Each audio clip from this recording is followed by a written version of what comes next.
নিঃসন্দেহে যে কোনো ধরনের আচার সবাই খুব পছন্দ করে। সবসময় তো আর দোকান থেকে আচার কিনে খাওয়া হয় না। তাই এই আমড়ার সিজনে বেশি করে আচার বানিয়ে সারা বছরের জন্য সংরক্ষণ করতে পারেন। হ্যালো এভরিওয়ান, আসসালামু আলাইকুম। Welcome to Farhana's kitchen.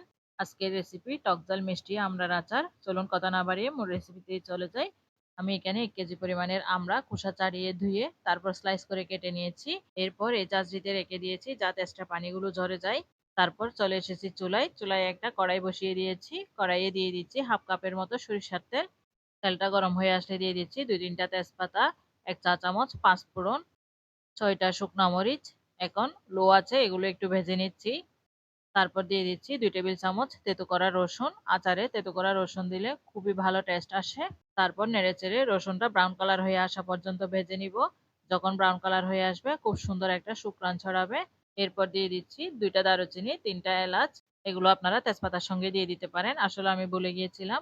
তারপর দিয়ে দিচ্ছি 1 কাপ চিনি, 1 চা চামচ ধনিয়া এবং জিরা গুঁড়া, 2 চা চামচ লাল মরিচের গুঁড়া, স্বাদ মতো লবণ। লবণ দিয়েছি ভর্তি করে 2 চা চামচ। এখন নেড়েচেড়ে চিনিটা গলে আসা পর্যন্ত অপেক্ষা করছি। তার মধ্যে দিয়ে দিচ্ছি 1 টেবিল চামচ ভিনেগার। দেখেন আস্তে আস্তে চিনিটা গলে পানি হয়ে যাচ্ছে। আচারে কিন্তু আপনারা কোনোদিন ভুলেও পানি এড করতে যাবেন না, এতে আচারটা খুব তাড়াতাড়ি নষ্ট হয়ে যাবে। এই যে দেখেন চিনিটা পুরোপুরি গলে গেছে। এই পর্যায়ে আমি আমড়াগুলো এড করে দিয়েছি। তারপর দিয়ে দিচ্ছি 2 চা চামচ রেডিমেড পাঁচফোড়নের মশলা, 1 চা চামচ আমার বানানো আচারের মশলা, 1 টেবিল চামচ চিলি ফ্লেক্স। এখন নেড়েচেড়ে সবগুলো মশলা আমড়ার সাথে মিক্স করে দিচ্ছি। আমি আচারের মশলার রেসিপিটা আমড়ার আস্ত আচারের রেসিপিতে দেখিয়ে দিয়েছি।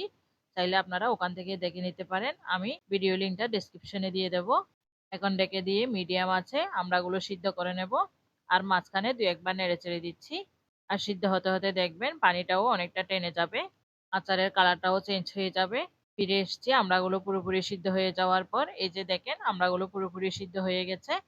এই পর্যায়ে খোলা অবস্থায় নেড়েচেড়ে আবারও লো আছে 4-5 মিনিট জাল করে নিব। এতে দেখবেন পানিটাও শুকিয়ে আসবে আর কালারটাও চেঞ্জ হয়ে যাবে।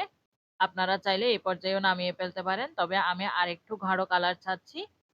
আমার আচারটা প্রায় শেষের দিকে। এই পর্যায়ে আমি আবারও অ্যাড করে দিচ্ছি হাফ চা চামচ পাঁচফোড়নের গুঁড়া। আর সবশেষে দিয়ে দিচ্ছি 1 টেবিল চামচ সিরকা। তারপর নেড়েচেড়ে মশলা আর সিরকা আচারের সাথে মিক্স করে নিচ্ছি।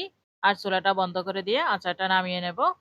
আপনারা যদি এই আচারে তেলটা আরেকটু বাড়িয়ে দেন সেক্ষেত্রে নরমাল ফ্রিজে 1 বছর পর্যন্ত সংরক্ষণ করতে পারবেন। আমার আচারটা হয়ে গেছে, আমি একটা প্লেটে ট্রান্সফার করে নিচ্ছি। নিশ্চয়ই দেখে বুঝতেই পারছেন আমড়ার আচার বানানো কতটা সহজ। এই যে দেখেন আমার আচারটা কতটা লোভনীয় হয়েছে। এই আচারটা পুরোপুরি ঠান্ডা হয়ে যাওয়ার পর একটা এয়ারটাইট কাচের জারে নিয়ে কয়েক মাস সংরক্ষণ করতে পারবেন। আশা করি আজকের রেসিপিটা আপনাদের ভালো লাগবে। যদি ভালো লেগে থাকে বাসায় ট্রাই করে দেখতে পারেন। আর কেমন হয়েছে কমেন্ট করতে ভুলবেন না। এতক্ষণ সাথে থাকার জন্য সবাইকে ধন্যবাদ। আল্লাহ হাফেজ।